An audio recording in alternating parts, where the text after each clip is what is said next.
Ciao.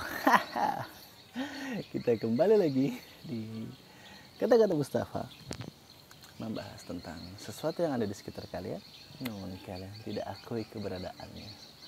Ya, agnostisme. Kali ini dalam jilid agnostik bukan agama, saya akan membahas tentang agnostik bukan agama, kognitif.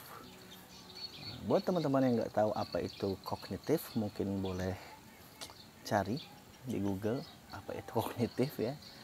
Cari di sumber-sumber yang terkait. Yang pasti yang saya bisa jelaskan adalah secara garis besar, secara awam, kognitif adalah kesadaran untuk atau dalam mengamati sesuatu, lingkungan, dan hal-hal terkait. Dan kenapa ada bahasan kognitif dalam bahasan agnostik kali ini? Karena begini teman-teman, dalam beberapa video saya sempat menjelaskan juga sebenarnya atau menyentil sedikit-sedikit bahwa saya terus mengamati dan memperhatikan perkembangan paham agnostik di Indonesia. Dan kenapa saya begitu peduli untuk mengamati hal ini ya karena memang saya adalah pembicara agnostik dan saya memegang paham agnostik. Dan hampir setiap minggu atau setiap bulan setidaknya saya selalu mengetik di laman YouTube, dan ini boleh kalian coba juga mengetik di laman YouTube di pencariannya agnostik dengan filter atau sortir bulan ini gitu ya. Jadi saya selalu mengamati bagaimana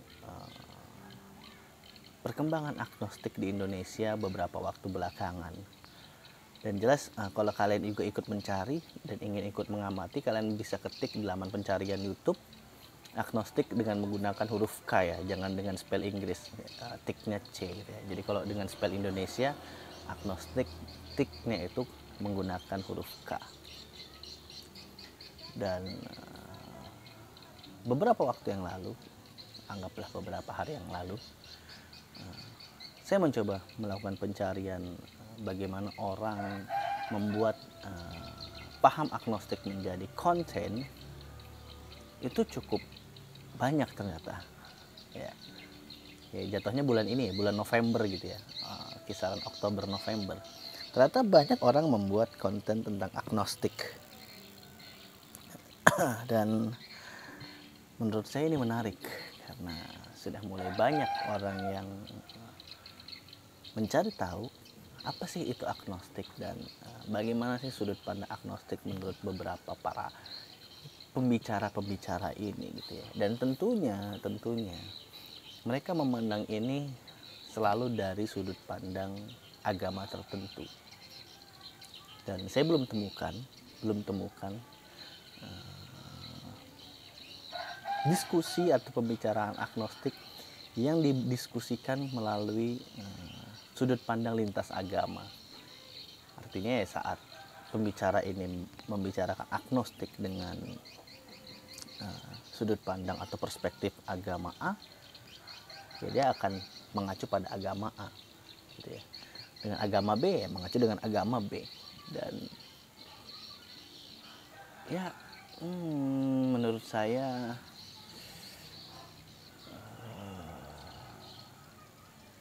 melihatnya kurang sreg saja ya. Kurang sreg. Kenapa saya kurang sreg? Di beberapa video saya juga saya sempat sentil atau sempat bahas bahwa saya juga berteman, saat ini masih berteman dan bersahabat dengan beberapa rekan-rekan saya yang kebetulan adalah mungkin saat ini berprofesi sebagai pembicara agama. Ada ustadz juga, ada pendeta juga, ada biku juga, lalu ada psikolog juga gitu ya. Tentunya mereka bukan orang-orang besar, sehingga diskusi-diskusi kami hanya diskusi-diskusi ringan yang kalau ketemu ya kita berdiskusi. Kalau memang ada yang harus didiskusikan, kami melakukan diskusi biasanya lewat video chat atau sekedar chatting gitu ya. Dan dalam sentilan-sentilan saya di video saya, saya mengatakan bahwa penting bagi pemuka agama atau pembicara agama saat ini membawa bahasan agnostik ke jemaat-jemaah atau audiensnya. Kenapa penting? Karena sekali lagi masih banyak misunderstand atau misperspektif atau miskomunikasi tentang agnostik. Jadi makanya banyak juga ya orang yang cuma memahami agnostik kulit-kulitnya aja. Begitu dia melihat video agnostik saya, mereka akan merasa, oh kayaknya agnostik gak begini deh, kayaknya agnostik gak begini deh gitu ya. Karena mereka hanya mempelajari atau memahami agnostik dari literatur saja, tapi mereka tidak mempelajari dari aksiologinya, dari apa yang benar-benar dilakukan oleh para orang agnostik atau pemegang paham agnostik. Dan saya pun sering memberi masukan untuk tidak menjadikan bahan-bahan agnostismenya ke arah yang menghakimi gitu ya. Dan teman-teman saya mengatakan kenapa begitu, kenapa kita tidak bisa membawa arah pembicaraan ke menghakimi. Karena saya selalu tegaskan, saat ini kita ada di era di mana komunikasi adalah kunci dari efisiensi dan produktivitas kita dalam mencapai sesuatu. Jadi kalau komunikasinya sudah salah, artinya ya komunikasi kita bisa gagal gitu ya. Atau kita tidak bisa mencapai sesuatu dengan komunikasi yang salah gitu ya. Sehingga konsep menghakimi atau arah jalur komunikasi yang menghakimi tentunya tidak akan produktif bila kalian komunikasikan kepada orang atau kepada mereka yang ingin kalian pengaruhi begitu ya. Dan ini juga yang terjadi dengan beberapa konten-konten orang yang melibatkan agnostik di dalamnya, bahwa ada konsep-konsep menghakimi yang membuat orang akhirnya tersadar bahwa agnostik ini salah gitu ya. Dan setiap orang mengatakan bahwa agnostik itu adalah paham yang salah, paham yang menyimpang, selalu akan ada pembuktian-pembuktian secara kemanusiaan yang ternyata agnostik ini berbeda dengan ateis. Karena ateis bisa menghakimi, namun agnostik itu jarang menghakimi.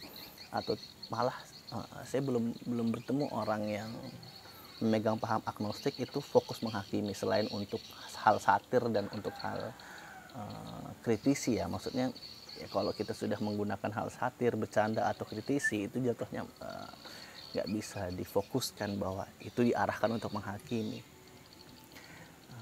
Dan ini juga berkaitan dengan beberapa orang yang mungkin saat ini masih sedikit-sedikit nih muncul benih-benih agnostik. Lalu dia mungkin mencari seorang pembicara agama, pemuka agama, atau mungkin dia pergi ke rumah ibadah. Sebenarnya dia ingin mendapatkan ilham, ingin mendapatkan pencerahan. Tapi karena mereka mendapat ceramah atau arah komunikasi yang menghakimi, akhirnya karena itu mereka semakin bulat tekadnya untuk menjadi agnostik.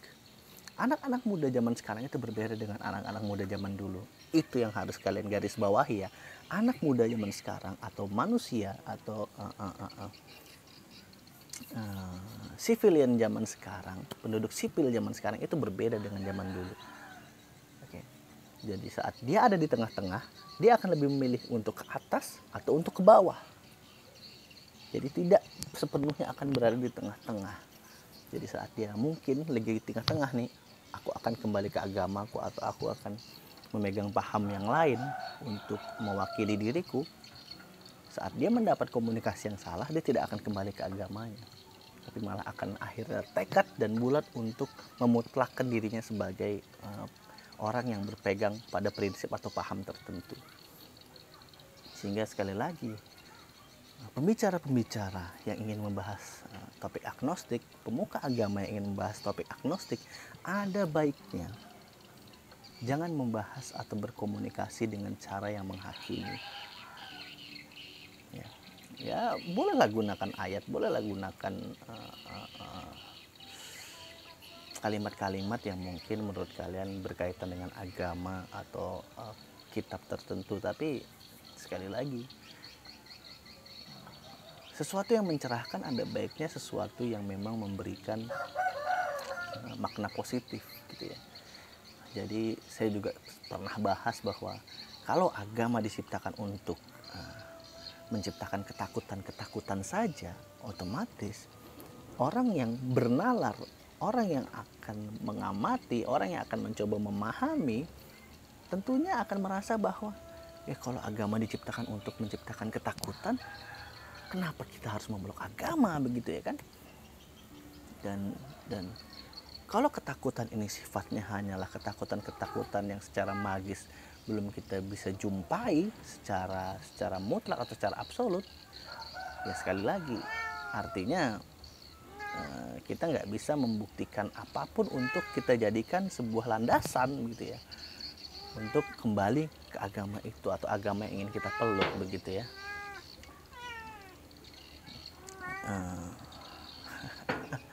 Jangan ribut jangan ribut sehingga menurut saya kognitif dari masing-masing manusia atau individu akhirnya akan memutuskan bahwa kalau aku terus dihakimi, ya kenapa aku harus beragama gitu ya. Dan ini menjalur kepada semua paham-paham yang berkaitan dengan kepercayaan juga ya, atau yang ingin memetakan dirinya dengan kepercayaan juga ya. Dan sekali lagi yang harus digaris besar adalah pembicara yang ingin membicara atau membahas sebuah paham, ada baiknya jangan mengarah pada suatu penghakiman. Apabila juga tentunya paham yang dibahas ini adalah paham yang bukan berunsur untuk menyakiti atau merugikan beberapa pihak ya. Kalau kita berbicara tentang beberapa paham, itu kan ada memang beberapa paham yang memang sifatnya adalah anarki, yang sifatnya adalah menghakimi juga begitu ya.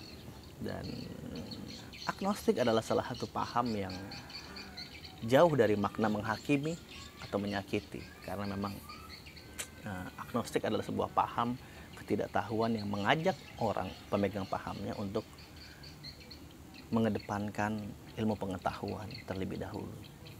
Dan hasil pengamatan saya beberapa waktu belakangan melihat konten kreator atau pembicara motivator dan bla bla bla membicarakan agnostik, ada beberapa temuan yang menurut saya itu ya sekali lagi dia hanya berbicara dari satu sisi saja, sehingga saya rasa orang yang sedang terombang-ambing atau orang yang sedang bingung atau orang yang sedang ragu dengan kepercayaan atau keyakinannya, tentunya saat melihat video itu nggak akan terlalu termotivasi untuk kembali atau mengambil jalan yang sesuai dengan kepercayaan yang mau dia anut gitu ya.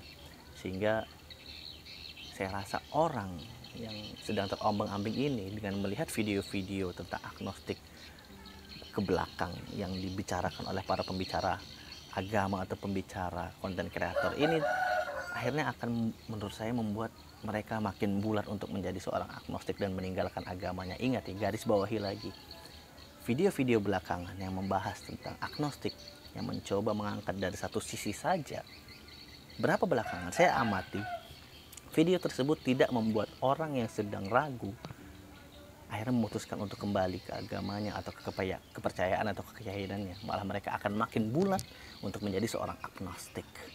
Dan ya sekali lagi ini penting, ini edukasi yang penting, karena kalau para pembicara ini terus mengaitkan agnostik dengan akhir zaman, mengaitkan dengan agnostik dengan perbudakan zaman, perbudakan milenial, perbudakan teknologi, perbudakan ilmu pengetahuan, perbudakan logika, saya rasa akan makin banyak agnostik. Dan ini terbukti teman-teman ya. Di beberapa konten saya tegaskan bahwa anak-anak muda zaman sekarang, masyarakat warga Indonesia zaman sekarang itu peningkatan atau perkembangan tentang paham agnostiknya itu mulai banyak yang memegang gitu ya. Karena dengan saya jelaskan juga bahwa ya orang yang beragama tetap bisa menjadi seorang agnostik, orang yang bertuhan tetap bisa jadi agnostik begitu ya. Dan ini kalau tidak ditemukan bahasan atau gaya komunikasi yang baiknya, maka ya makin banyak orang agnostik, maka akan kembali ke pembuktian apakah benar dengan mulai banyaknya orang yang tidak beragama akan memunculkan bencana-bencana di bumi dan alam semesta ini. Dan ya ini mulai terjadi juga di Eropa ya, bahwa survei mengatakan, kalian boleh cari sendiri juga di Google, bahwa anak-anak muda zaman sekarang di Eropa yang kekinian itu mulai meninggalkan agama. Dan sejauh ini, dan ini sudah terjadi sekitar ya beberapa 10 tahun belakangan ya, dan Eropa baik-baik saja. Ya, Eropa baik-baik saja. Amsterdam atau Jepang yang sebagian penduduknya adalah penduduk yang sekuler, Prancis, negara yang penduduknya juga sekuler, 10 tahun belakangan secara kemanusiaan baik-baik saja ya. Tidak ada perang sipil, tidak ada perpecahan ya. Dan ya kembali lagi, orang-orang beragama atau para pemuka beragama, para pembicara agama hanya muncul seolah-olah untuk menghakimi orang-orang yang tidak beragama. Sehingga ternyata kita kembali ke konsep awal manusia atau sifat alami manusia. Semakin dihakimi, maka semakin memberontak. Dan bisakah agama menjadi pencerah dan pendingin dari keadaan ini? Atau orang-orang yang beragama akhirnya membuat makin banyak orang yang terombang-ambing memutuskan menjadi agnostik? Ciao!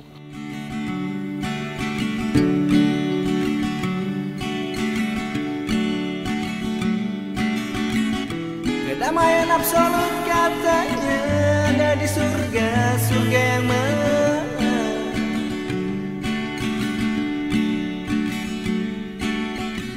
Katanya ikuti saja Tuhanku, ayolah Tuhan, Tuhan yang mana?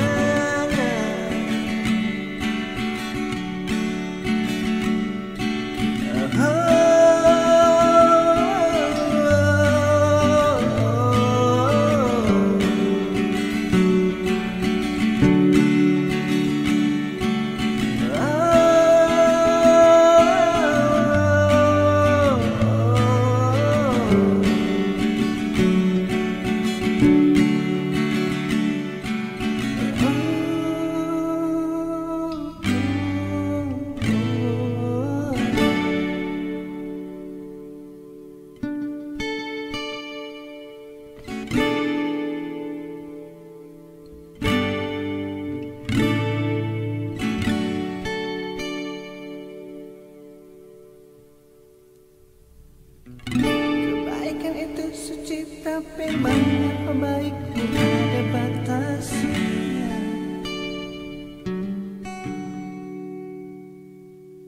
Kebaikan tak terbatas katamu.